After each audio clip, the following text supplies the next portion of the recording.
Good morning, everyone. Monica Delmonico from popcornreviews.com. So exciting to talk with both of you. I grew up watching Blue's Clues, and now I'm introducing it to my son. So I just feel like it's kind of coming full circle. Oh, So awesome. let me check my handy dandy notebook for my first question, but no, I'm just teasing. I'm curious, both of you have been involved in the Blue's Clues extended universe, I'll call it, for some time now. What do you think has made it stand the test of time? Hmm. That's a good question. You know what? When the show first premiered in '96, and it was groundbreaking because we we kind of piggybacked onto what Fred Rogers was doing by talking directly to the kid. But then Angela and Tracy, and their genius, decided to wait for the answer. Um, and for me, I watched the show, I watched Steve and Joe with my little sister and then with my cousin.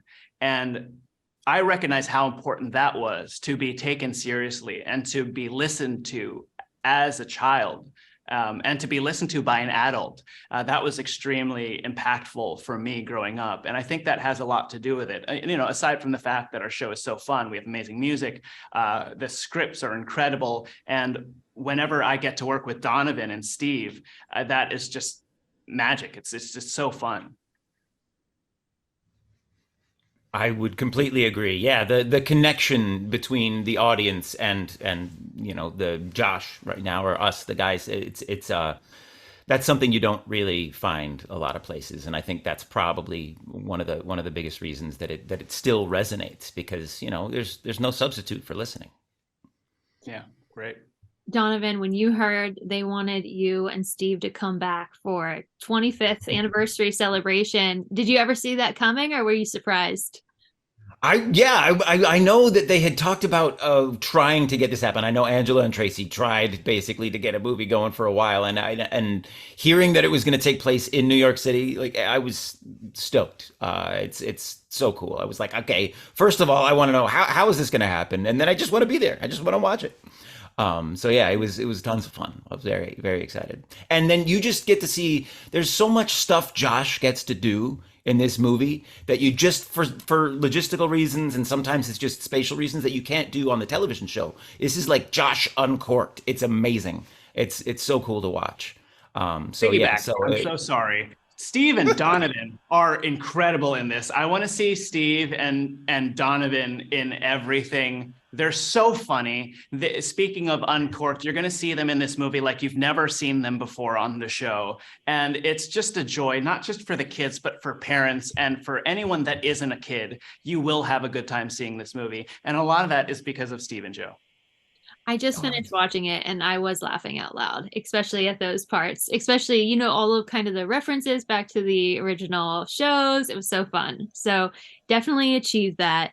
I'm curious, for you, Josh, do kids recognize you on the street? And Donovan, are big kids like me recognizing you? And, what are those reactions you get? I'm always pleasantly surprised whenever anyone recognizes me. It's mostly adults that recognize me, which is a lot of fun. And I have been recognized more times than not with my mask on, which is so surprising. I'll be in a Target or something with my mask on, and somebody like, "Hey, are you Josh from Blue's Clues?" I'm like, "How did you know?" yes, I am. Why, I yes, am. I am. And he's also a fan of hats. So if you just I like, if you're am. gonna I'm see always Josh wearing a in the hat. wild, he's always wearing a hat. So just imagine it. Yeah. I don't. I used to get recognized on the subway every now and again. I got recognized on the top of a mountain in Wyoming once, and it was just such a weird. There was a fire watching station, and this little girl was like, and we were like, "What the heck?" Yeah. But no, not now. I tend to have a bit of scruff when I'm walking around in the wild, and so maybe that keeps me under the radar a little bit. Well, that's great. Okay, and not that it's a competition, but I do have to know you guys are both great at, giving clues, figuring out mysteries. If you guys were playing a game of Clue, who do you think would win? Oh, not me. I don't know if I really do need a lot of help sometimes. A lot of stuff goes over my head, which kind of works because the kids give me the answers. I would say either Steve or Joe. You, Donovan. No, I would win because it would be Josh in the ballroom with the snacks. I can already tell you. That's how it happened. That's how it went down. I would definitely be the victim. But at first I thought you were going to say, okay, it's not a competition, but who can bench press more? And it'd be like, Josh, by a lot. I think with Steve and Joe spotting, aka just holding the bar, I could definitely win. I love it. You guys have such great banter and energy together. So it's great seeing all of the hosts together on one screen. So thank you so much for chatting with me. It's all the time I have today, but I can't wait to watch the movie again with my son. So thank you. Oh, awesome. Thank you.